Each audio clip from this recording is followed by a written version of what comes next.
Hello, folks, former Pat and Jeff like sports fans. I welcome you into the statement game with Pat Barker and Jeff Suing. We are changing things up. Old format got a little bit stale. We thought we would do something a little different. That's why, number one, you can now watch us on YouTube because we decided what more could people want than to see our faces while we're talking a bunch of crap about sports. And number two, we are just trying, in vain to make money. That we're be upfront about it. We would love to just for this podcast to pay for itself. So here we are on YouTube, on Apple, on Spotify, wherever you get your sports podcasts. You know, if you are a fan, if you were listening to Pat and Jeff Like Sports, that this is the best one and the best part of this podcast for a long, long time has been the one, the only. Give it up for Pat Barker, everybody. Oh man, we're diving headfirst into the year 2008. This is our game plan. We are putting content on YouTube. If you guys want to be in our MySpace top 8, make sure you leave a comment. I'm excited, man. This is yeah. We're still on Twitter too. We haven't even gotten to X yet. So eventually we'll make our way. I'm sure it'll be state mandated at a time, but we'll make our way over there eventually. I'm really excited to talk to you in general, though. It has been too long. We have caught up on a couple of conversations here and there, but I haven't got my full Pat Barker experience in a really long time. How you doing, man? What's been going on? Well, look, I think for this, the majority of our viewers for the first time will be new. They will not know us from the Pat and Jeff Like Sports days. We just a little quick background. We hosted that podcast off and on, mostly on, for the better part of 8 years, I believe. 7 or 8 years. Started in the 2017 World Series, the infamous Astros trash can series, are we giving a little background on ourselves? We're both stand-up comedians by trade. I live out here in Los Angeles. Jeff is out there in Cleveland. No, no, you're not in Cleveland. See, that's how long it's been since we've talked. We have talked. I just got used to introing hundreds of episodes with live from Cleveland, Ohio. It's Jeff Suing. You are now in upstate New York, unless you've moved again since the last time. Here I am in upstate New York. Yeah. Rochester is where you can find me. Rochester. So we met in LA through the comedy world, and we're both sports fans. And so we do this podcast. What's new with me? I don't know. My city burnt to the ground. I saw that. That was a cool way to start off the new year. Everything was on fire. The good news is none of my stuff burnt down. The bad news is the Santa Ana winds are coming back tomorrow, so there's still time. We are definitely not in the clear. It's been very, very cool to dive into comment sections and really just go down that rabbit hole of absolute lunacy. I saw one yesterday. They announced that the Santa Ana winds were coming back, and there were just all sorts of who's controlling these winds, who's controlling the weather. This is a distraction from the Diddy case. This is... Everybody has a theory, as if this is the first time wind has ever blown or fire has ever started. Anyway, everything sucks here. How are you? You know, it's real cold here. I want to complain about our weather, but your weather is fire, which is hard to compete with is on the scale of bad. Mine is snow and single-digit temperatures, so I don't really want to go outside. Not that I really want to go outside anyway. It's not like I took advantage of Los Angeles when I lived there. But it's such a weird experience being here. You know, now we're in Rochester, or I should, to be more accurate, we're in a place called Canandaigua. We're by a lake. I don't care about lake life. A lot of people love lake life, and they love to put stuff from, Kohl's and TJ Maxx on their wall that tells you how much they love the lake life. I'm not that guy, so I don't really appreciate what's going on with me right now. But there's been some cool things. Like there, obviously, people like a lot of different stuff than they did in Cleveland. Mostly here, they like Canada. I did take my daughter Joey ice skating over the weekend, and got out there on my skates. I saw on Instagram you were moving around pretty good out there. Yeah. Well, it's because I was propped up by something. I did take like a couple by myself just to see if I could do it. I can, but buddy, that needs to be a hobby that she gets over very quickly. I mean, it's just, I'm not in the shape I need to be to take my daughter skating. Do you think Tanya Harding's father ever said, I'm not good at this, I should steer her away from this? Honestly, with her attitude too, like her general, like every once in a while rage outbursts, she could be the next Tanya Harding. So I don't want to sell my daughter short and stop her dreams. You're right about that. No, you gotta be a good dad. You gotta struggle out there. If your girl is gonna be the next Tanya Harding, you gotta make it happen. I love Rochester for you. I love I know what you're saying. You're not into it now. Give it time. Give it a year. I predict by episode 5 of the statement game, there will be a Live Laugh Lake sign on the wall behind you. Yeah, I'll put it up on our Instagram that doesn't exist, and our Blue Sky account that doesn't exist. That's where you have to be now, is the Blue Sky. You're either on Blue Sky or you're racist. That's what the internet tells me. So that's where it'll be. I think I'm officially done with new social media. I just want to put this out there. Follow me on Instagram at @ThePatBarker. I think I've hit the age where all the new stuff is beyond me. I appreciate President Trump saving TikTok. That was a scary 12 hours for everybody who was on that app. I am not. I'm not getting on Blue Sky. I'm not getting on anything else, I don't think. I think this is it. So that's why people are, I see a lot of people my age getting upset with Zuckerberg and his new hair. And they're like, no, until he cuts his hair, I'm gone. Fuck Meta. I'm like, this is all I have left. The moment I delete Meta, I become one of those guys who's like, you can email me, and that's the only way you can get in touch with me. And I refuse to do that. So I'm riding it out till the end. You can find me on Instagram. You can find me on Facebook, but I prefer that you didn't. Please don't. I appreciate that. We're going to do really well at our goal of making money on the podcast by promoting the hell out of this thing on Pat's. This is not about money. I want to be very, very clear. Instagram too. It's about the money, Pat. Let's be honest here. We don't want to be on screen. I do. You do want to be on screen? Yeah, and I feel like this intro has already run long, so I won't throw too much at you. It's been too long since we've talked. But what I'm excited about, the reason I want to be on screen, I don't care about making any money. If we make $1 million, you just keep it all. You're doing all the work. I just show up. I appreciate that, and I will do it. I'm proud to announce, I'm happy to announce that at the age of 41, 2025 is the year I've become a hat guy. I've been dealing with this situation for a while now. I don't have the money to go to Turkey and get it fixed. I don't have the self-confidence to let it look like that, and I don't have the time or energy to go bald because it still grows a little bit and I'd have to maintain it a lot.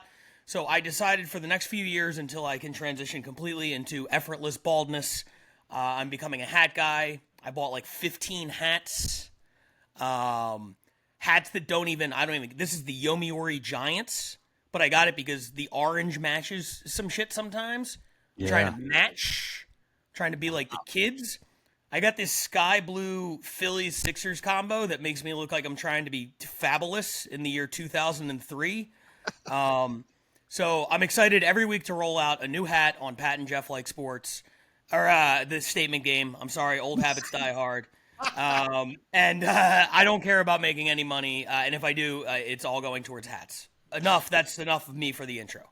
That is enough of you for the intro, and we're going to move into sport. We're going to do things a little differently if you used to listen to the old podcast. This one here, we're just going to ram some sports down your throat. All right? You want to know what we think of a ton of different things, and so here it's going to come. We're going to start off with a little segment we like to call Quick Hitters. I am going to bury Pat with a bunch of questions. He's going to give me some answers, and I will comment when he is wrong. Pat, Jimmy Butler is forcing his way off another team. If you were a general manager, are you bringing back the mercurial mercenary for your playoff run? Are you going to make that trade? See, this is a tough one for me, and I promise I'll go quick. I know I understand the title of the segment.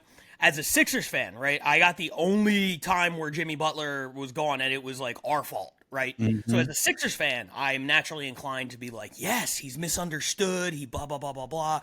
We should have never gotten rid of him and kept Tobias Harris. All of that kind of stuff. I'm trying to approach this objectively as the owner of just random NBA team. No, I'm not bringing in Jimmy Butler. I'm not bringing in that headache. It has never yielded a championship. His numbers are fine. They are not worth the level of headache that comes along with it. In entertainment, a lot of people do bad stuff sometimes, right? And not to compare Jimmy Butler to like actual criminals. I'm not saying that. But what I'm saying is, for the sake of an apples to oranges comparison, sometimes you have to separate the art from the artist, right? And your favorite artists do really bad things.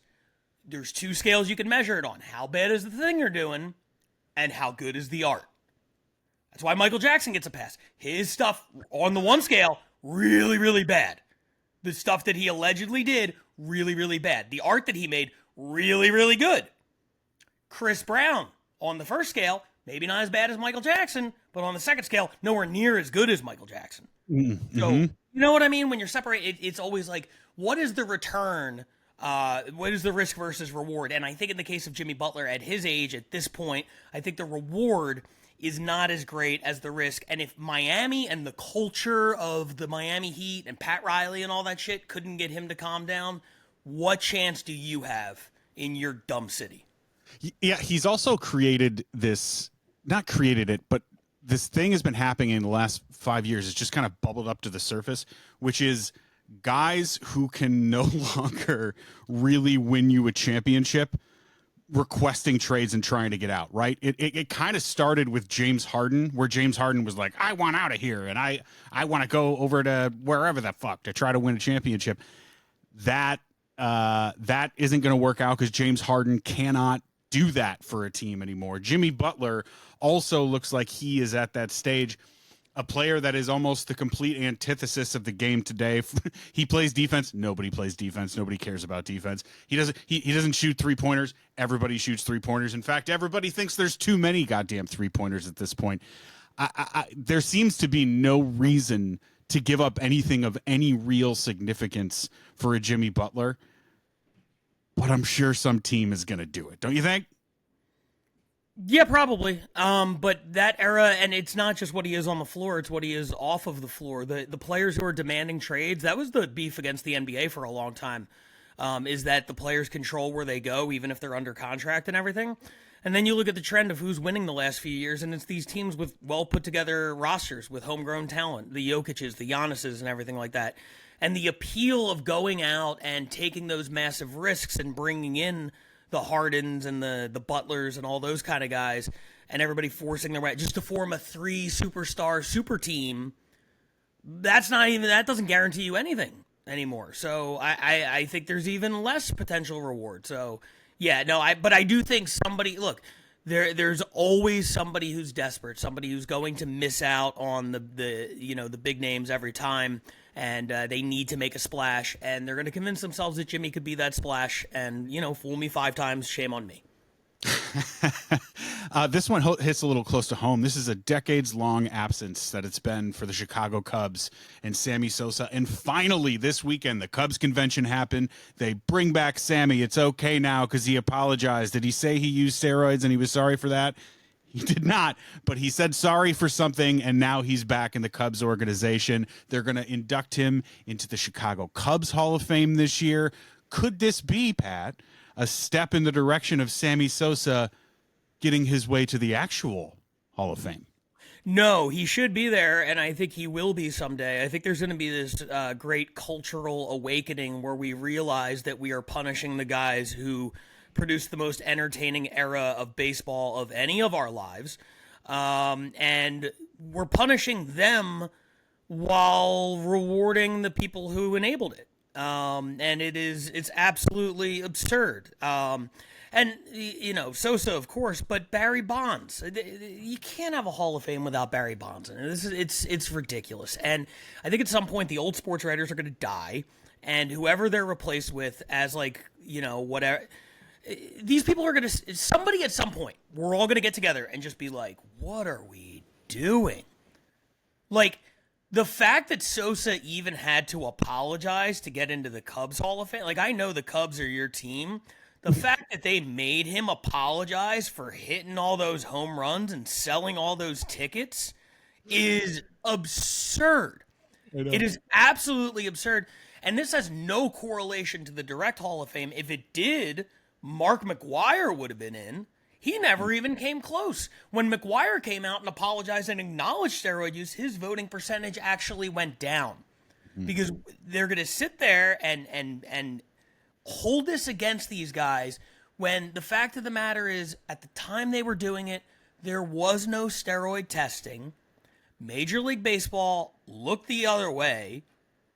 Major League Baseball was a complete accessory in this era. They begged these guys to save the fucking sport after the 1994 strike. They're like, all right, we saved the sport. And then they were like, how dare you save the sport? We didn't tell you to do it that way. And, shame on Major League Baseball. I don't think this has any correlation. I don't think he should have had to apologize. I think it's ridiculous. But I'm glad that he's back now, and everybody can stop pretending that they gave a fuck that he used steroids in the first place. I'm with you on most things there, except for the two reasons. We have no evidence, number one, that any of us that is a big enough contingency can come together and decide anything is okay now. That is, you're outside your mind on that. And number two, you are expecting that the old sports writers are going to die. I don't know, man. These guys seem to be hanging on. Like, if you look at Hall of Fame ballots from this year, it still just doesn't make any sense. You know, when we get those things into the public and you're like, how do you not have CC Sabathia as a Hall of Famer, right? Right now, Ichiro's unanimous, but we don't know what's going to happen with some of these other names that are clearly Hall of Famers. There's no end in sight. I mean, I think you and I, if Sammy Sosa or guys like him ever make the Hall of Fame, we'll be long dead before we even see that. So as far as I'm concerned, that's never going to happen. Never going to happen. Well, yeah, I mean, I think it'll be, I'm betting like 20 years from now, by the time Sammy Sosa is totally translucent. And 20 years from, I hope I'm long dead in 20 years. Sure. Yeah, I don't really want you to be dead long dead in 20 years. That's not that long, Pat. Jesus Christ. Tonight, the college football playoff, there's a culmination. It's Notre Dame. It's Ohio State. Who you got, and why is it Ohio State? Boy, I dislike Alabama just because of, the success and everything. But as a Michigan fan, I can't root for Ohio State. I grew up hating Notre Dame because I came from a big Irish Catholic family, and I always found it so fucking stupid that they're like, this is our team. The Irish Catholic boys. And it's like, oh, you mean Manti Te'o? Oh, cool. Yeah. Super Irish dude there. I always thought it was just the dumbest thing. So I don't care. I think that I'm going to go Ohio State. The main reason being, as much as we all argued, and by we all, I'll put this on me. I was the guy who's like, Boise State should be in the national championship game. They're undefeated. And everybody told me, if you put them against a real football team, they have no chance. And I was always like, but it's not fair. They went undefeated.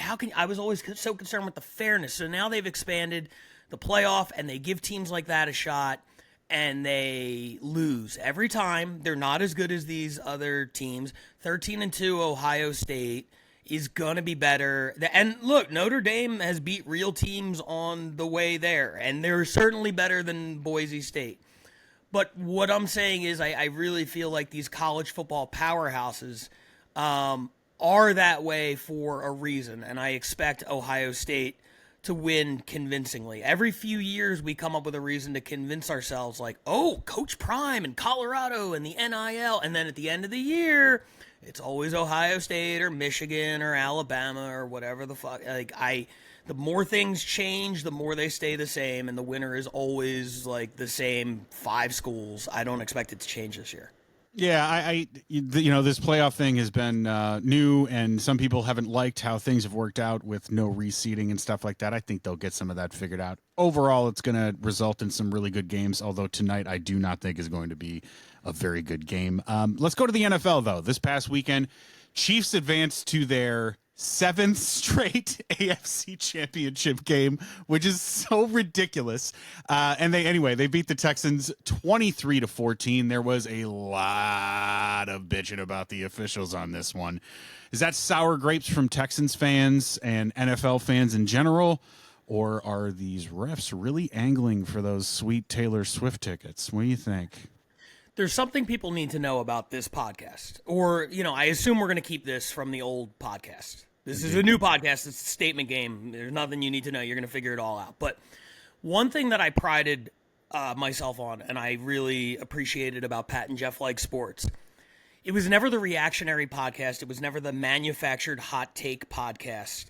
In a world where, and this is why I say it can't be about the money, like going on YouTube and trying to get views and clicks and all that shit, like, great. I understand it's necessary for growth, and I appreciate it. I hope you like, subscribe, smash that subscribe button, whatever the fuck they tell you to do. The reason it can't be about that is because the way to become the most popular sports program in the world is to take up stances that you don't believe in and manufacture outrage and scream at each other. It's the Skip Bayless, Stephen A. Smith, culture, and they just take the hottest take and they scream it. And these idiots get on TV for 20 years and they're just like, LeBron James stinks at basketball. And they just keep screaming it. And then somebody backs up a Brinks truck to their fucking house and they go, here's $1 billion for saying the dumbest thing as loudly as possible. We never did that. We are, I think, a very common sense couple of sports fans. I think we have logical, well-measured takes. However, things do get to a point where you're like, okay, the guys who got in on the ground floor with this and started screaming 5 years ago, they might have been onto something. There is, and pardon the euphemism given, what LA's been going through this year, but there's a lot of smoke around the NFL wants the Chiefs to win fire. There has been a lot of officiating that is very, and I'm not talking about just the Texans. I think at this point we're expecting it a little bit, but there has been a lot for years that has really, really benefited the Chiefs. There is a lot of evidence around that. And for the longest time, one of the reasons I rejected the conspiracy theories was because I'm like, to what end? It's not, Kansas City is not a big market. I understand you want to get New York and LA in the I get that, right? But what is the benefit to taking a small market team and pushing them? And I didn't understand, and it didn't make any sense. It's very clear the NFL would love for their relationship with Taylor Swift to take up as much TV time as possible, for her to be around as much as possible. And if the Chiefs were a 9-8 team, would Taylor Swift be dating their tight end? I don't know. Maybe. I have no idea. He's a handsome guy. He's a future Hall of Famer. He's funny. There's a lot of reasons to date him, but it doesn't hurt that his team is always going to the Super Bowl, and it sure doesn't hurt the NFL to cut away to her every 3 seconds and be like, look at that, look who that guy's, hooking up with. All I'm saying is, regardless of what the reason is, yes, there is clearly biased officiating going on, and it's been going on for years. It's been going on for years, and to deny it at this point makes you look crazy.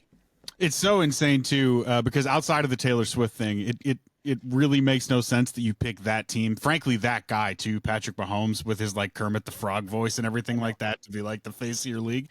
It does, and it also doesn't make sense for the sport that's winning. Like you're not going anywhere, man. Like you're winning, you're crushing it. You could just ride off in complete parity with somebody different winning the Super Bowl every year, and for some reason, it's getting harder and harder to explain what these games look like, especially in the playoffs. So we don't want to be that podcast, but we're going to end up being that podcast if results like two Texans crashing into each other while Patrick Mahomes slides underneath them, gets a personal foul.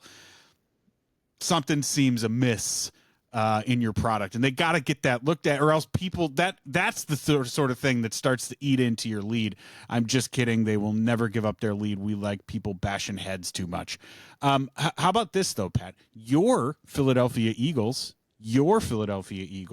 they extinguished the LA Rams 28-22. You see what I did there? Yeah. Can you let me know, Pat, why does God love you the birds but hate Los Angeles? What's he got with the birds but hating Los Angeles? He might hate the birds in Los Angeles, I guess. He had no affection for the birds when I was in Philly. I lived there for 30 years. They didn't win shit. Why does God hate Los Angeles? How much time you got, buddy? This is supposed to be quick hitters. I don't know. There's so many things to hate. It was a lot of fun to watch. I love watching football in the snow. It's just it's something I've always, it's one of those things that there's no tangible reason to like it. It makes the game in a lot of cases worse and sloppier and everything like that. Mm-hmm. And for a game with implications like that, really you should want it played on the most neutral kind of setting possible. But it's just fun to watch guys slip and slide and fumble the ball and look like idiots out there. I don't know. It was, I do think the Eagles need to tighten some things up if they are going to win a Super Bowl. They might be able to get away with that again next week versus the Commanders, but that game should not have come down to where it came down to. The Eagles being up 2 scores that late in the game should not have let the Rams back in it, especially in an environment that was difficult to pass in. The Eagles are a far superior running team. They were controlling the game, and then they really let the Rams get dangerously close. You can't miss 2 extra points in the playoffs and expect it not to come back to bite you. It was not a perfect game by any means, but the things that are good about the Eagles are great about the Eagles. They were a better team than the Rams. They deserve to win. And furthermore, this is one thing I want to, make clear to everybody who does not live in LA.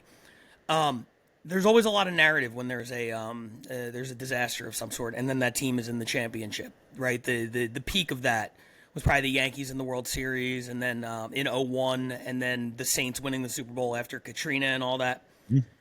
Nobody out here gives a fuck about the Los Angeles Rams. They do not. Nobody. If the Rams won the Super Bowl, it would not move the needle even an inch. There would be no... There's some Rams fans, I'm sure they would be happy, but there would be no, wow, you lifted the city up in the wake of the wildfires and gave us something to focus on. Nobody cares. Nobody's watching it. It doesn't matter. It would not have brightened spirits. It wouldn't have changed anything. So from that perspective, I don't get... The Dodgers have that ability a little bit, and the Lakers have that ability. The Rams do not, and it wouldn't have mattered. Noted. It is not God that hates the Rams, but the city of Los Angeles itself. That's good. I'm glad we got there in the end there.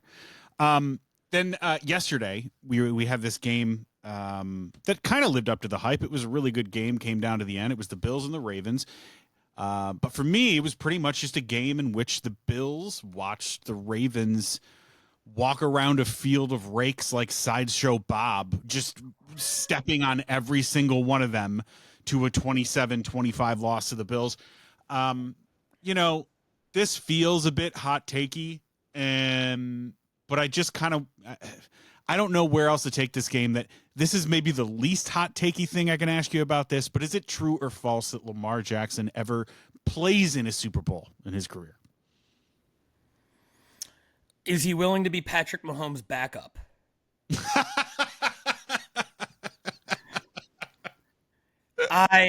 Will he play running back for the Chiefs? Because boy, that's a big barricade to get past. Mm-hmm. That Chiefs team. I'm gonna say true. I like it. I'm gonna say that he does make a Super Bowl because I feel like he's obviously otherworldly talented. He is one of the best quarterbacks. And this is a blind spot for me. I come from a place of unrelenting optimism when it comes to the best players winning it all. And it's not because I actually expect them to do it. It's because I hate sports fan culture where everything is measured by rings. And I hate when we have the greatest players ever and we're watching them and we are refusing to appreciate their greatness because they did not get a ring. When really it's easy to boil down Lamar Jackson to 0 rings. And then if you want to get into the discussion about Mark Andrew dropping a 2-point conversion that hit him right in the brain, there's a million reasons every year why a guy does or does not win a ring that have nothing to do with them. So I hate the fact that, legacies get tied in a team sport to team success when somebody can be so individually incredible and we just decide not to appreciate it collectively. So it's not that I actually think he'll get to a Super Bowl or win a Super Bowl necessarily. It's that I really, really want it so people will treat him with the respect that he deserves. Yeah, because if you get that one, like, it completely changed how people talked about Matt Stafford, for instance. And I think the same would be true for Lamar. And, you're right. Like, he's the clear-cut MVP of the league this season. I know some people think Josh Allen. In every statistical measure, Lamar Jackson was a better player than Josh Allen this year. He should be the MVP of the league. He went into this game and seriously, you watch that thing and it wasn't one of those times where you're just like, oh, the Bills are just the better team. You watched that game and you were like, boy, the Ravens just keep shooting themselves in the foot. They keep Daffy ducking, looking down the barrel of Bugs Bunny's rifle and getting their beaks blown off. Like, it was the most ridiculous game that I've ever seen. Like, I was like, I can't even blame this on coaching. I can't necessarily blame it on all of the players. It's just like specific moments in the game where it was important that you didn't screw up and they screwed up. That's how you lose in the playoffs, and that's how you lose to a team that you could have beat. They just straight up could have beat that team. And Lamar, real quick, I don't want to let him off the hook entirely. Lamar Jackson is at least partially, he was responsible for some of those mistakes as well. So I'm not saying that he's infallible or flawless. That's not what I'm saying. Bad sack fumble, bad interception, like things that cannot happen in that game, and he let those happen. It's too bad. Finally, we come to the most shocking result of the weekend, which is the Commanders just bodying the Detroit Lions. 45-31 in that one. It never, in the second half, is when you were like, oh man, this doesn't really even feel particularly close. It didn't even feel like, oh, they were just 2 touchdowns down. The Commanders beat the hell out of the number 1 seed in the NFC, a lot of people's favorite Super Bowl pick, a little bit of America's team. Everybody kind of wanted to see the Lions do it.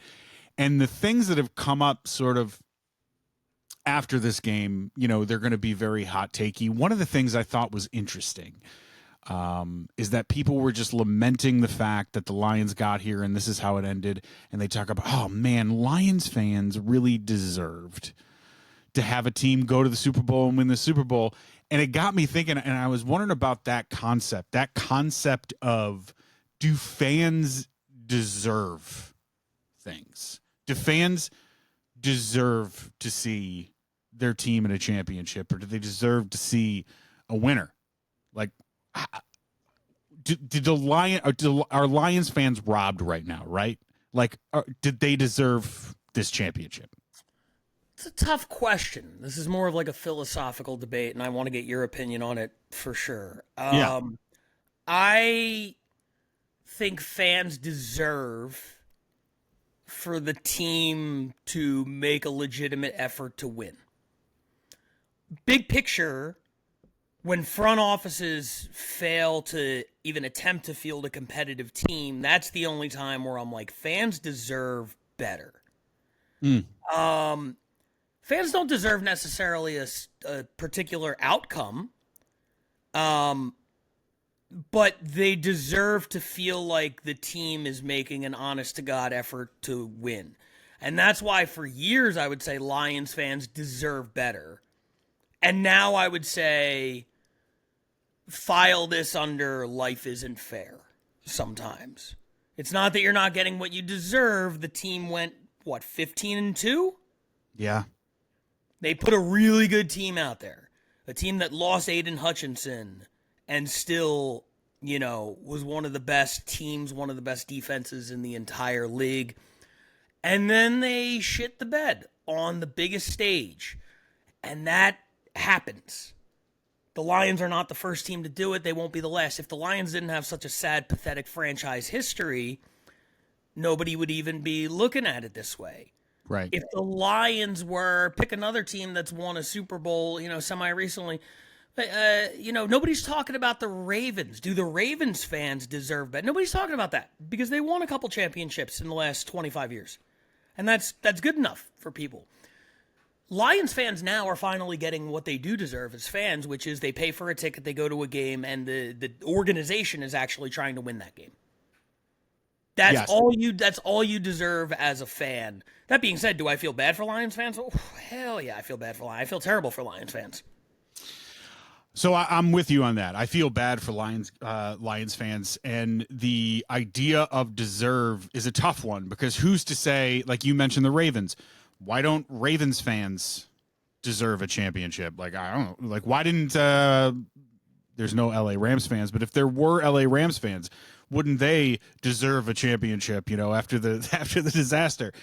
There's that weird thing with deserve. And then you go to the team context and it's like, does the team deserve to win a championship? It's like, well, not more than an organization like the Ravens who year in and year out put a competitive product on the field for that deserves recognition more than somebody who's just kind of an upstart thing here. The way I would feel a little bit better if I'm a Lions fan is there's two ways, or not feel a little bit better, but hope that this is the case. I would hope as a Lions fan, I think that why people are thinking in the terms of deserve, and they are thinking of like, oh man, like this, like the fans, they needed this one. They had to have this one. I think it's because the Lions had been so bad for so long, you just can't in your mind see what's happened the last 3 years and think to yourself, maybe the Lions organization has gotten it so right that they are now a team like the Steelers, like the Ravens, like the Packers. They are one of these teams now in the NFL who is just run so well that you're going to keep getting these situations. And one of these times it's going to work out. One of these times you are going to break through and you are going to win a championship. That's how I would feel better if I was a Lions fan, because Dan Campbell isn't going anywhere. And he's weird and he's a meathead and he cries too much at press conferences. I'm sorry. He cries too much at press conferences because eventually that doesn't mean anything. But he cries too much at press conferences, but he's a really, really good head coach. Mm-hmm. Brad Holmes is probably the best executive in the NFL right now. That's who's in charge of your team. I would hope that you're looking at that and expecting that of the Lions moving forward. And the other thing I would say, this is one of those times, there's not many that actually come around where this is absolutely true and you get to say it and it's okay. The Lions got fucked by injuries. I get it. Like the next man up shit is real. I understand. Like you got to be a team and every team is hurt. Not every team is missing 6 starters, including 3 of their 11 best players in the Lions. You know what I mean? They lost their entire team. Backups are in that game. We didn't get to see what that game was supposed to look like. You know what I mean? Because there were just so many injuries. And I am going to give Lions fans that excuse. That's what you deserve. You deserve to have that excuse but you also deserve that this Lions organization continues to be what it looks like they have become over the last 3 years. Does that make sense for you? Absolutely. And that's another cliche in sports that, like you say, I get it. I get every team, and I would want the players on my favorite team to answer that question differently than you just did. If they ask the players, are injuries an excuse? I want them to be like, no, absolutely not. Yeah. Every team has injuries, next man up, because they're the ones who have to have the right mindset going out on the field, and I want that to be their mindset. But for people who don't have to have a particular mindset, who don't have to go out on the field, who can look at it objectively and say, yeah, every team has injuries. Does every team have injuries of equal importance? No. Right. The Lions had major, major injuries, and it's reductive to just be like, oh, yeah, well, you can't use that as an excuse. Maybe not an excuse, but a reason. There's a Now, listen, take it from a Joel Embiid fan. Just because that reason exists every single year does not mean it eases the blow. So Lions fans, I'm sure, even if they're accepting of that excuse or that reason, it's not going to make anything better. But if you take a second to step back from the ledge and look at big picture, you're absolutely right. It's a well-run organization. It's a well-coached team. There's no reason to think that they won't continue to move in this direction. And that's all you can ask, is that your team gives you a shot to win it. Every year there are 32 teams. Only one is going to win it all. There's a 3% chance for every team, roughly. And your team is one of the few that has, better than that number, has a real chance at winning this thing. And I hope that it happens. I hope that the Lions fans and this team in particular wins a championship. But if it doesn't, at least they've enjoyed the experience of being Lions fans, I would dare to say, a lot more the last few years than they did the 30 years preceding it. Yes. And if I can give any sort of word of advice, or at least what I don't even feel qualified to give this because I don't have this as a fan myself, but I would preach a little bit of patience, right? Sure. Once you get to this situation when it's like, oh, we can't quite get over the hump, what starts to happen is maybe Dan Campbell has to go. Maybe Jared Goff can't win a Super Bowl, right? That's what they're saying in Baltimore too. Maybe Lamar Jackson can't win a Super Bowl. That's why they didn't sign him to the contract extension and had to franchise him to tag him in the beginning there. Right? Maybe he can't win a Super Bowl. Right now they're thinking, man, maybe Harbaugh needs to go. We need somebody fresh and new in here. That's when you start to get in trouble, is when you start to get impatient and make rash decisions and do things like that. I understand people are going to be like, you can't win a Super Bowl with Jared Goff. You can't win a lot of Super Bowls with Jared Goff, but we're in an era where I myself, with my own eyes, in the prime of my sports watching days, with my own eyes, I watched Nick Foles beat Tom Brady in a Super Bowl. With my own eyes, I saw Joe Flacco win a Super Bowl. With my own eyes, I saw Eli Manning win 2 Super Bowls. And I'm sorry, you're not going to tell me that Eli Manning is that much better than Jared Goff. He just isn't, right? You can absolutely win a Super Bowl with that guy. It's just that things have to break. At the end of the day, if you're not missing all that stuff on the defensive side of the ball, the offense scored 31 points, and that's with them turning the ball over 5 times. Like, patience. Things are going to be okay. And just, I hope for your sake as Lions fans that what you have here is the Ravens, is the Packers, is the Eagles, is the Steelers, that's the era I hope you're in as Lions fans. It is, it's so funny how I talked about how nobody cares about the Rams. Well, the advantage that the Rams have in that way is that LA doesn't have this culture of 24/7 sports talk radio. That's right. I grew up in Philly. 24 hours a day, 7 days a week, 365 days a year. You have to have a host on there for 3 hours a show, taking calls from Eagles fans who hate everybody on the team. After a loss, they hate everybody on the team. The quarterback stinks, the coach stinks, the players stink, the front office stinks. Burn it to the ground.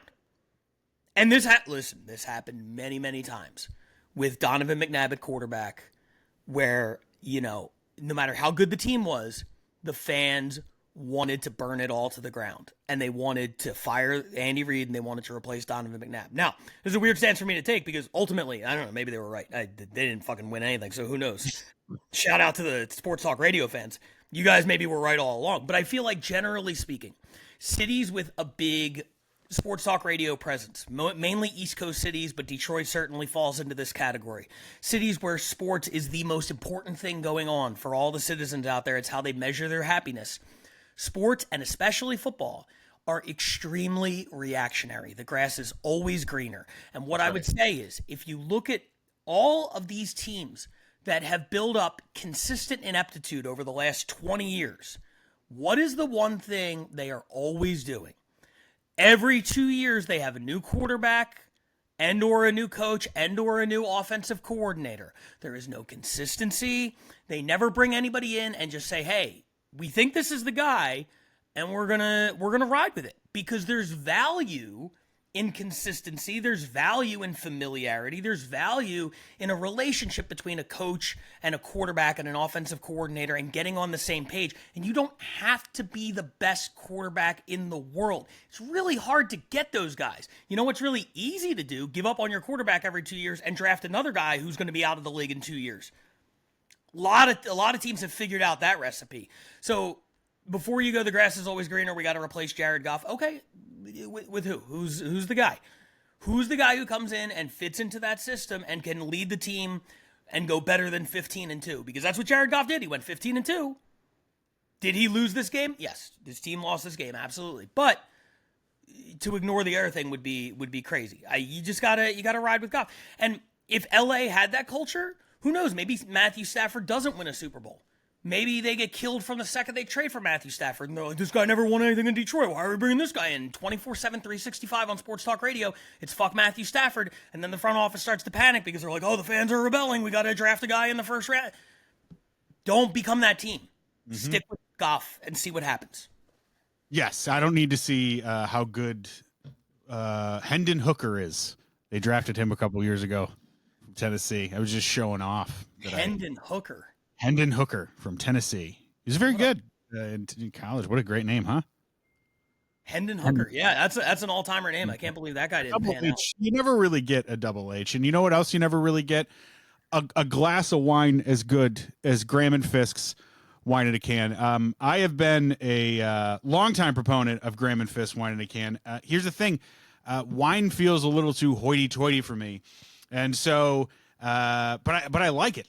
And so sometimes you want an alternative for beer, and what more convenient way than in a can? This right here, this little can right here, looks like a little Red Bull can. That is a glass and a half pour of wine, which means like it's the exact perfect amount. You have one of these things, you're feeling nice, you move on with the rest of your night. I'm going to crack it open right now. This is the white with bubbles. This is my favorite one. Gold can for championships.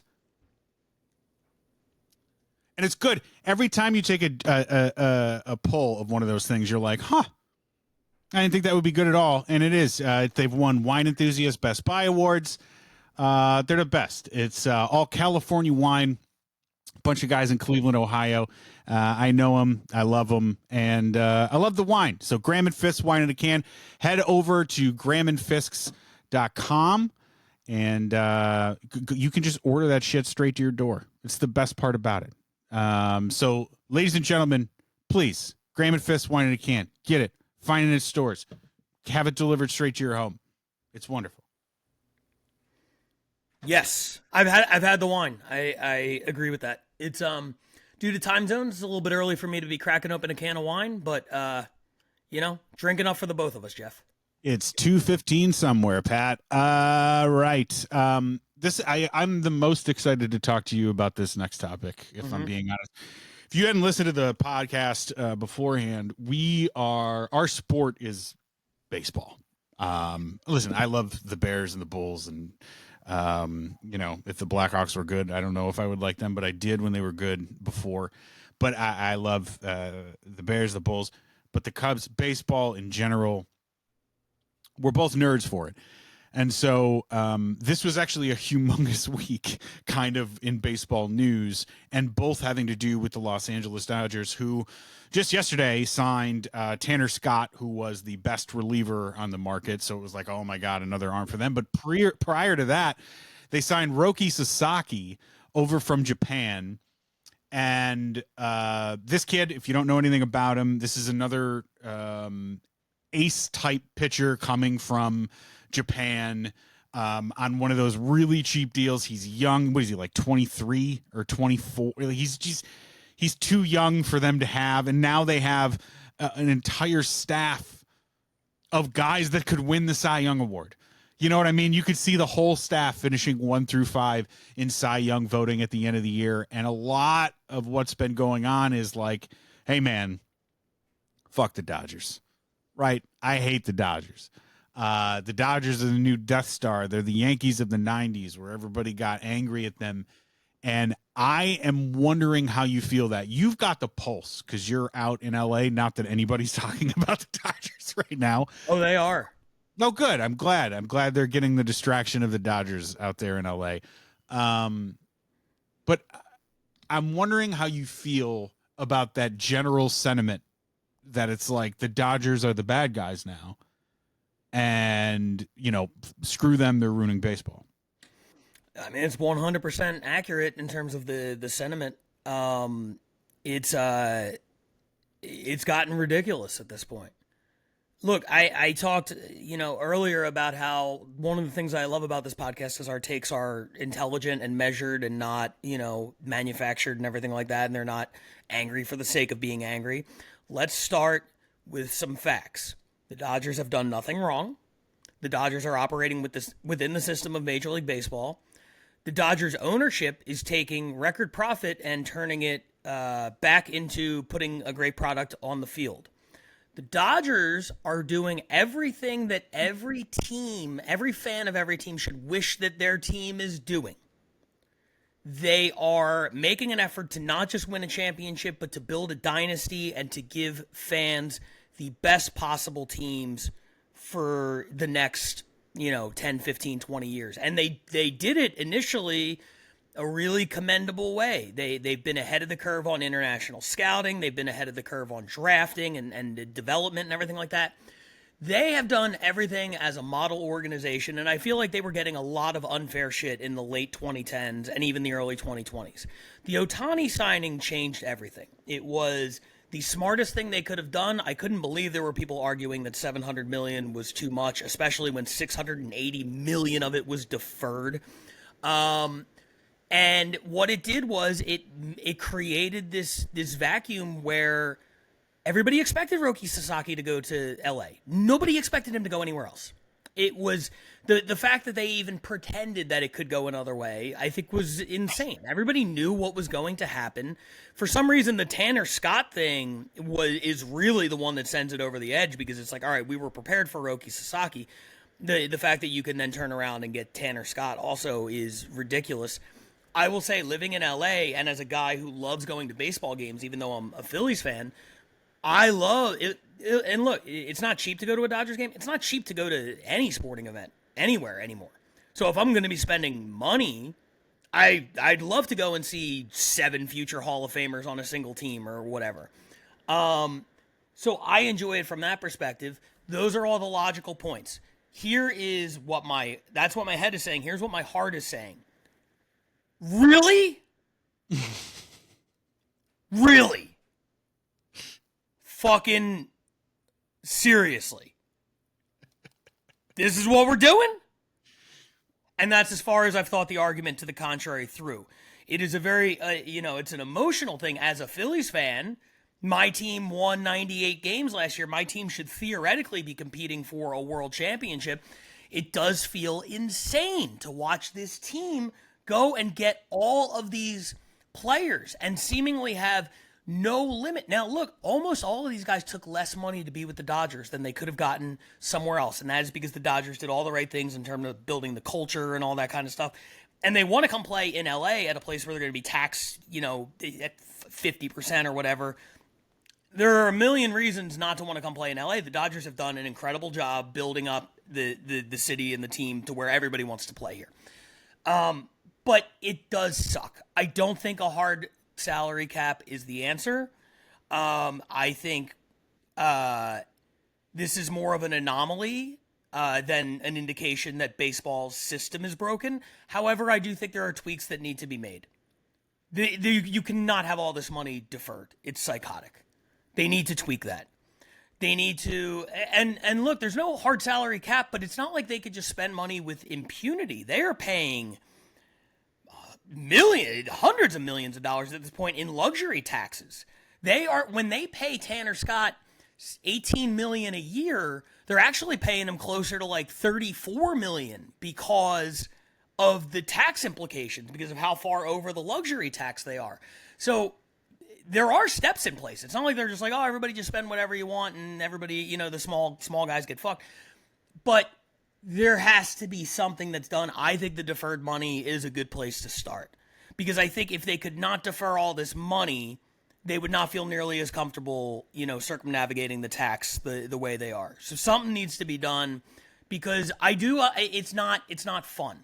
The one thing that I will say, and then I'm going to turn it over to you, for baseball fans who are looking for a silver lining, is that despite the fact that you guys all get on there and scream and yell about how it's not fair and there needs to be a cap and everything like that, you look at the sports with a salary cap, you've had way more dynasties in the last 25 years in the NFL. You've had way more dynasties in the last 25 years in the NBA, way more repeat champions. Baseball, despite creating an environment where, big market teams have this advantage, for whatever reason, they haven't had a back-to-back champion since the turn of the century.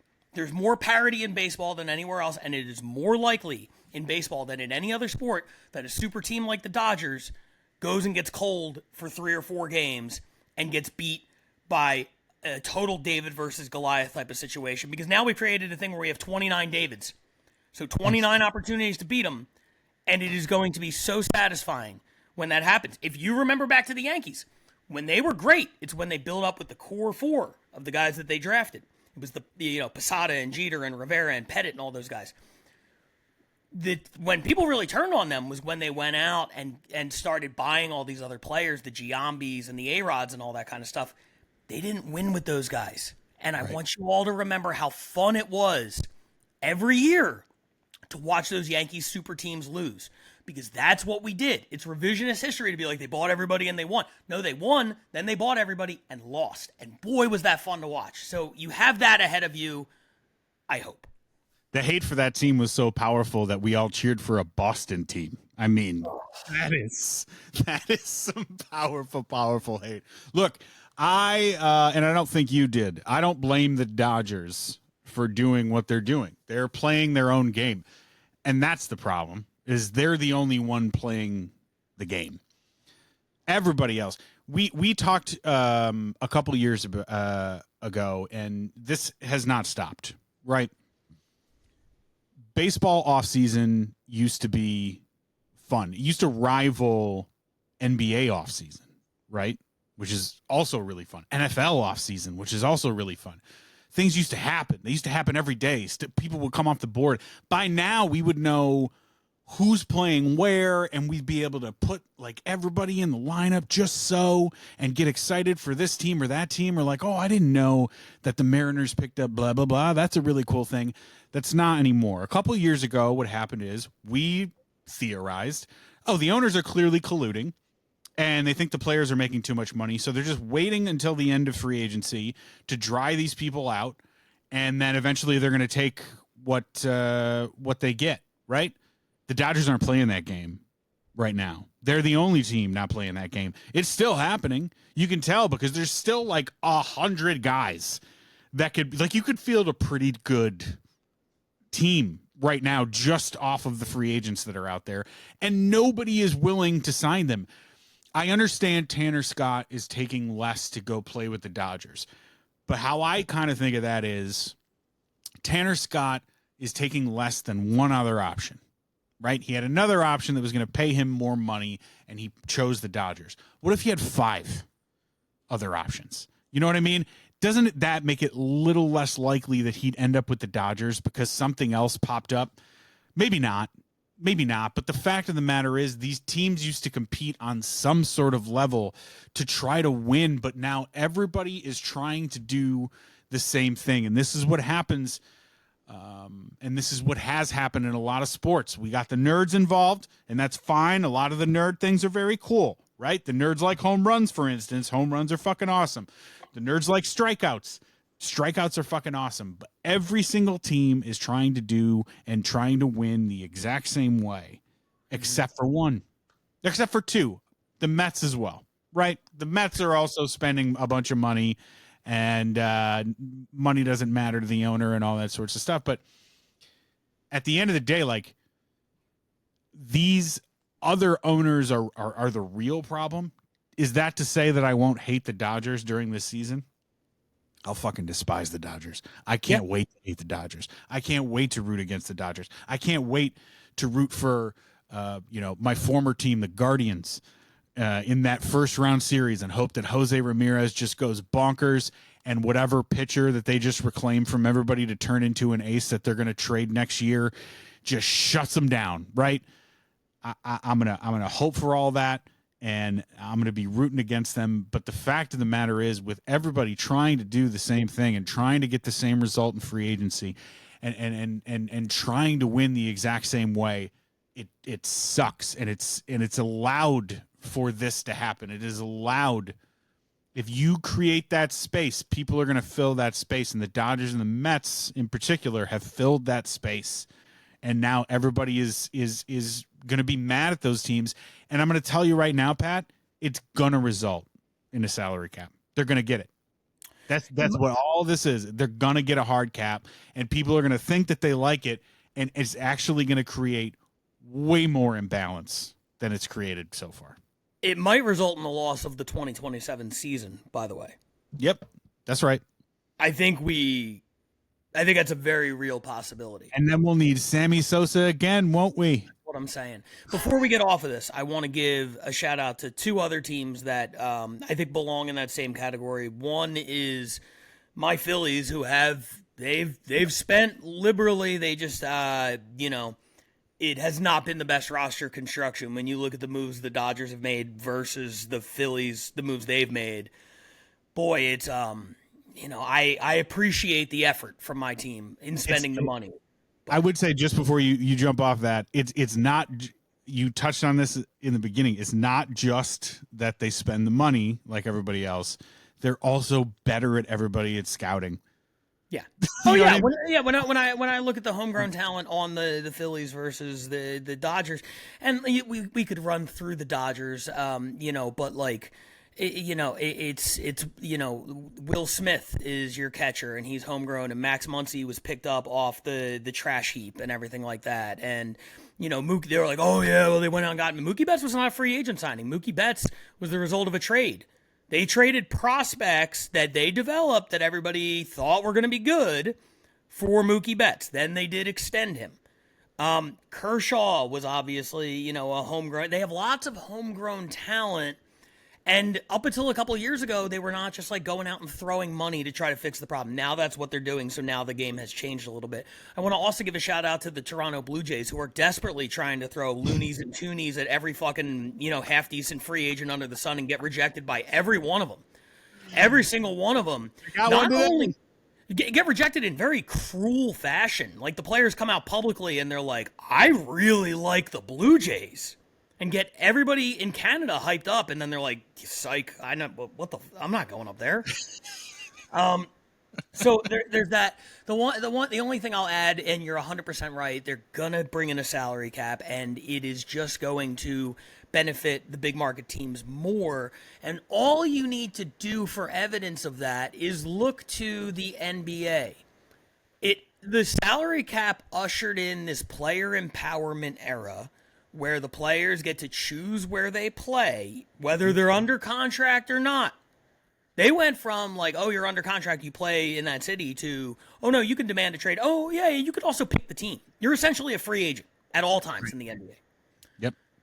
And where do these players choose to go? Now, because of the way basketball is going, it ended up not mattering. We discussed that earlier. But when these players choose their city, and all of a sudden money is not a part of the equation. Money is not in the picture. You cannot outbid another team. If you are the Memphis Grizzlies and money is not in play, what is your argument to get a free agent to want to come play, a big name free agent who wants endorsements, who wants name recognition, who wants to be a star, who wants a legacy? What argument do you have over the Lakers, over the Warriors, over the Heat, over these teams that have legacies and are in big, fun cities to live in? Mm-hmm. How do you convince a really good player to come play in Memphis? I don't care how good your team is. They're not going to do it. They're not going to want to play in Oklahoma City. Oklahoma City's incredible. Yep. But if if I have the next 5 years ahead of me and money is the same everywhere, except guess what? I'm going to end up on a hell of a lot more cereal boxes with a Lakers uniform on than a Thunder uniform on. What do you even have at that point? Yep. You're fucked regardless. Yep. Just so you know. Yeah. Yeah. And then you say, oh, salary floor, though. Yeah. Well, then you're going to get a situation where they sign subpar talent to contracts that they can then not move. And then they're going to get weighed down that way. I mean, we can spend a whole nother friggin' hour of this. But instead of that, we're going to let Pat tell you about the Roast Battle League. So Jeff and I met as comedians in LA, more particularly at a show called Roast Battle. This is a show that's very near and dear to my heart, where two comedians go up there and they write roast jokes about each other, and then they hug, and they're friends. And I made most of my best friends in LA through doing this show, and it's provided me with a lot of cool opportunities. You see it's mirrored, so I never know. That right above my finger there, that is an autograph script from Rob Gronkowski's set at the Tom Brady roast, and right next to it, Randy Moss. Shout out to Randy Moss as he continues to bravely fight against cancer. Those are opportunities I got because I got to write on the roast because of Roast Battle. So it's an important show to me, and I have an important role in the new Roast Battle League. We just wrapped up our second season with 16 cities all across the world, and this weekend we are going to London for the championship of Roast Battle. We have battlers from New York, LA, Scotland, and Tokyo competing in London for the thing. There's way too much backstory here to get into, and I don't even have a particular plug. What I want you guys to do is understand that this is a big part of both of our history and comedy. And if you haven't checked out the show, if you discovered this show without knowing anything about us, give Roast Battle a look. Check it out on YouTube. We upload new episodes every week. I am a house judge for all the episodes here in LA. It's a lot of fun, and make sure you are checking that out as well. One of the best times of my life, the Roast Battle game, except the 2 times I lost to Pat in said Roast Battle. I'm not going to spend two. We only battled once. I thought we lost twice. I lost twice to you. Oh, I lost twice. No. Oh, shit. We battled once, and you lost, but, you have correctly pointed out for many, many years that maybe should not have been the case. It was maybe, Well, we can listen back someday, but today's not that day. Not that day. Speaking of winning and losing, though, we are bringing back something that we used to do on the old podcast, and it's just got to make its way to this podcast. We love playing games on these things, and we hope you'll play along with us. So what we're going to do is play a little game called 24/7. And how this works is I'm going to have different topics. Pat's going to have 60 seconds, right? And I've got 24 things, and he's got to name 7 of them in the category before the 60 seconds runs out to clear the category. Everybody make sense? Are you excited for this, Pat? This used to be like your favorite game. This was my favorite game. I was usually the one administering the game, not the one playing it. It's a very high-pressure environment. I'm scared to death. Let's go. Heck yeah. I'm going to get the timer up real quick. I actually found games for all 3 of the main sports categories. There's a football one, there's a basketball one, and the baseball one. Okay. The football one is what we're going to kick it off with. Jaden Daniels in the playoffs as a quarterback, and that's a free one of these for you. I was wondering if you could give me 7 of the last 24 rookie quarterbacks to be in the NFL playoffs. I'll give you Jaden Daniels, so you need 6 more. Ready? Go. Starting with my worst sport of the 3. But we'll go Jaden Daniels. Was Jalen Hurts in there as a rookie? No, he was not. Okay. Let's see. Mahomes? No. Was Brady one of the last 24? Nope. Okay, so I guess it's all more recent. Let's go with Michael Vick. Nope.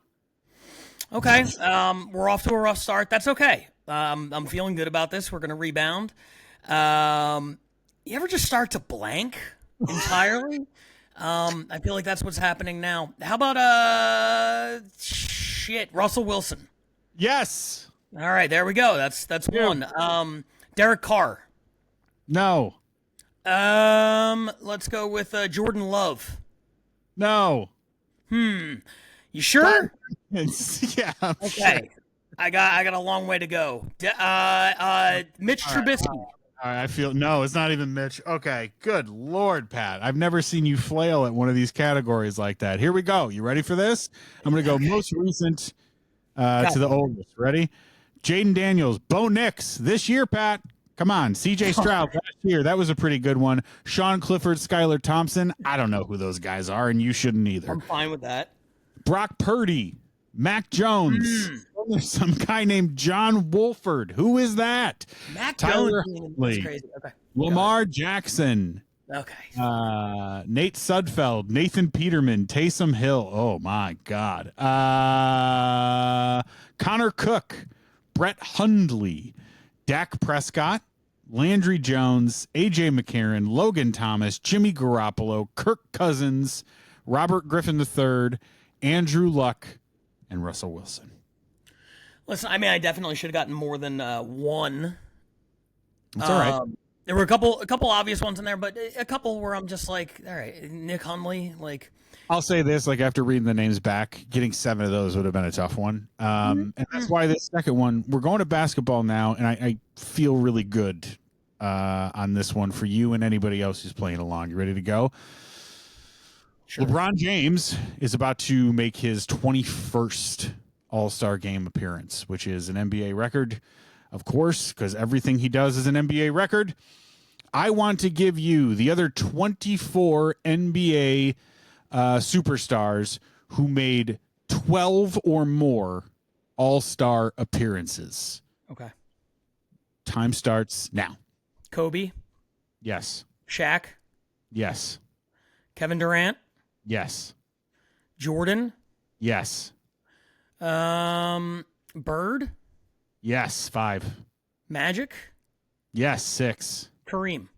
7. There it is. That was in 18 seconds. You got to feel good about that. Was a really. I feel yeah. I needed a rebound. That was yeah. That's a little bit more. I mean, this one a little more straightforward. The first one, there were some obscure names, and I panicked, and I just started like. When you panic, it snowballs very quickly. That one I was way more relaxed. I feel comfortable now. And I mean, this one, if you wouldn't have got this one, we would have had to cancel the whole podcast. It's Kareem, Kobe, Tim Duncan, Garnett, Shaq, Durant, Jordan, Karl Malone, Nowitzki, Jerry West, Wilt Chamberlain, Bob Cousy, John Havlicek, Dwayne Wade, Larry Bird, Magic Johnson, Moses Malone, Hakeem Olajuwon, Chris Paul, Oscar Robertson, Bill Russell, Dolph Shays. I did not know that one, and Isaiah Thomas.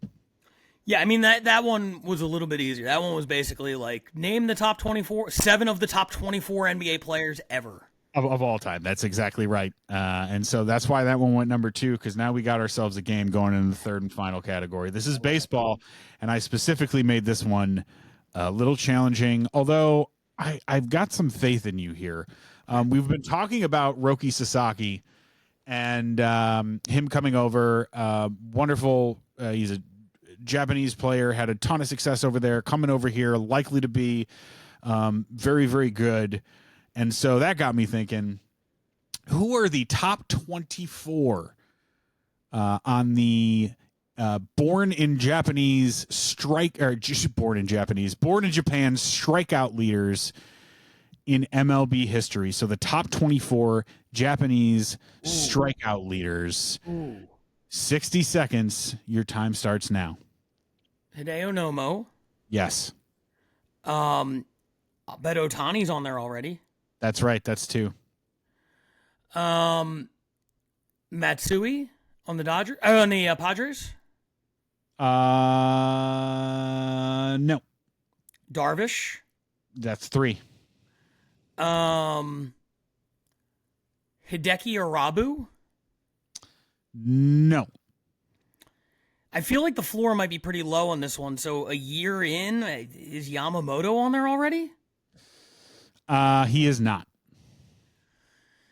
Shit. But you're not wrong with that thought. Yeah.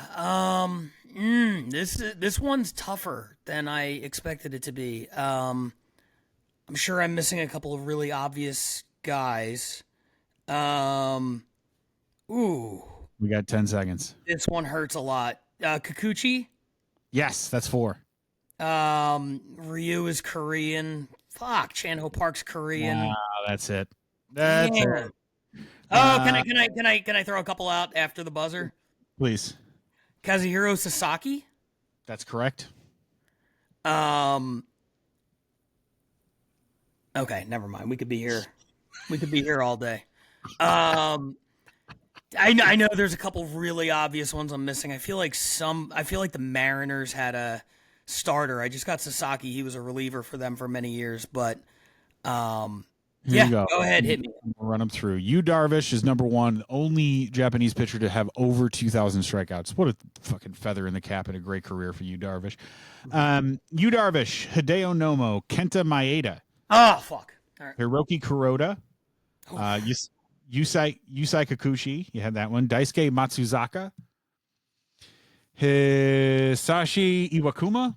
Yep. Shohei Ohtani. That was the Mariners starter, by the way, Iwakuma.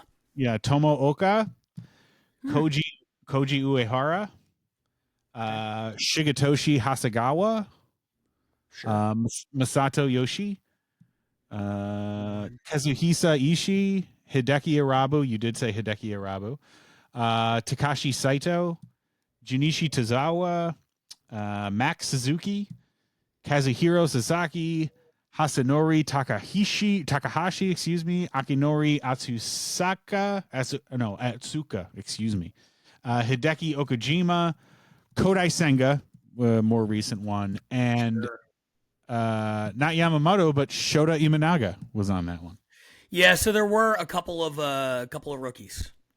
Yeah, there were a couple of youngins on there, just not Yamamoto. Yeah, because he missed a couple months. He missed some time. Yeah. Well, I feel like I have to turn in my Yomiuri Giants hat now. That's pretty wild, actually. Like the first 7 or 8 names, I'm like, okay, yeah. If I had more time, like the Kaz Ishis of the world and Daisuke. We all remember the Daisuke era. You'd have gotten to Imanaga. I think you would have gotten to Senga too. Yeah, but there were a lot of names in the middle that I'm not familiar with. That was a great question. The first one was designed to watch me flail, nicely done. The second one was a layup for me to set up the third one, which I think I could have had an actual shot at, but I came up well short. So nicely done, good job. Yeah, I was pretty proud of thinking of that Japanese strikeout leaders one. I thought you'd have a lot of fun doing that. And actually, you would have had a lot of fun had I asked you that via text message and just gave you the rest of the day to shoot names at me. Right, but what's the fun in that? It's not as fun as making you flail around and say guys' names that you can't pronounce. Oh, that kind of backfired on me because I had to say all the names at the end of the day. Yeah, I pronounce everything perfectly. All right, we're going to end the show with a segment called If I May. And I'm going to start this off. And Pat, if I may, I just want to talk about Lonzo Ball's return from injury this year and how we are not talking about this like enough of the medical miracle that this thing is right now. Lonzo Ball, basically, he's still not playing back-to-backs, but they've bumped him up now to 25 minutes a night. And I kind of feel like at some point it's only going to go up from there. And I think it would have gone up if this guy probably wasn't a trade candidate for the Chicago Bulls to possibly bring back a second round pick or something. But it was unfathomable that he would bring back anything before this season started anyway. Lonzo Ball worked his way all the way back from all that absence. He's got somebody else's knee in his knee. And somehow he's been able to play actual good, impressive, exciting NBA basketball all season long. I just want to give a little bit of a hat tip to Lonzo Ball because a lot of people have already fallen by the wayside and would have given up the game a long time ago. He has taken a road that is far, far less traveled because it is impossible that he's even on the court right now. This reminds me a lot of, oh God, I got to remember his name. I know his first name is Sean. He used to play for the Warriors. Maybe it's Livingston. Sean Yep. Livingston. Yeah. Where he had that horrible thing where it looked like his leg just detached at the knee. That horrible injury that I can't even watch. And then he came back as a lesser version of himself and was a really great role player for some of those Warriors championship teams. And Lonzo, somehow athletically, it seems like he's about where he was, which is just like an unbelievably fascinating story that I wish more people were talking about. Yeah. Also, in that same vein, Alex Smith. Yeah, Alex Smith is had his leg damn near ripped off of his body. It looks horrific, and he came back and played on it, and like it seemed like he could barely move, and he made the playoffs, if I'm not mistaken. Yes, he did. So yeah, I mean, absolutely, the Lonzo thing has been really so nice to see him come back and play, at that level and just make it back on the court at all. Yeah. And then to be playing at this level, just keep him out of big baller brand shoes, and he'll be fine.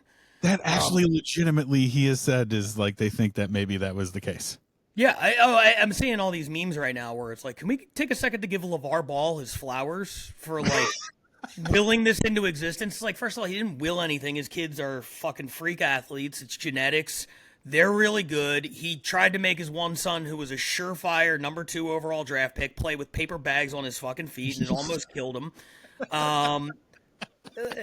Yeah, let's calm down on giving LeVar Ball too many flowers. Okay. Yeah, I was originally going to talk about something else, but this just hit me a minute ago. I want to, if I may, I want to send a special fuck you to UFC and boxing fans for ruining the sports landscape by creating a world where we have to sit here and argue about a hard cap in baseball because God forbid any of these guys make any, he's making $40 million to play 162 games. Meanwhile, you got a YouTube guy boxing against a UFC guy in Saudi Arabia or whatever the fuck, and they're combined making $500 million. They're making $250 million apiece. Logan Paul versus Conor McGregor. You guys have made a mockery of your sports by gravitating toward, and maybe this isn't UFC. Maybe this is all like YouTube fans who are just like, coming over, and I'm blaming the wrong people. Let me generalize this a little bit more. Fuck whoever created the world where the highest paid athletes are the fucking Paul brothers. I will never forgive you for doing this. I will never forgive you for creating this world that we live in where the most anticipated sports events are senior citizens boxing against YouTube stars. This shit sucks. Fuck you. That's why God hates LA, because you guys say shit like that. I will square up with God right now. If he can, if one thing I said is a lie, may he strike me down right now. Oh God, it was good to be back in the saddle with you again, Pat. I can't wait to see where we go with this one, and it's going to be a lot of fun. I hope you guys kind of enjoy us for the ride. You can follow me at highmotorguy.bsky.social. That's how you have to write things on Blue Sky, everybody. You can send us an email at statementgame@yahoo.com. Are you going to make fun of us for our Yahoo email? You probably should, because it's absolutely ridiculous. But you know what? Statementgame@gmail.com was taken. So I had to do something else. Statementgame@yahoo.com. Pat, where can they find you? Pat Barker at AOL.com. No, don't do that. That's a joke. The Pat Barker on Instagram. Follow me there. You can do that. We'll get the socials up. We'll try to figure out actually how to do what we're trying to do here. But we are glad to be back with you. I'm super glad to be back doing this with Pat. So until next time, I'm Jeff Suing. I'm Pat Barker. we didn't talk about that part ahead of time. I didn't know. There's no real way to close the show, but thanks so much, everybody. We'll see you next time.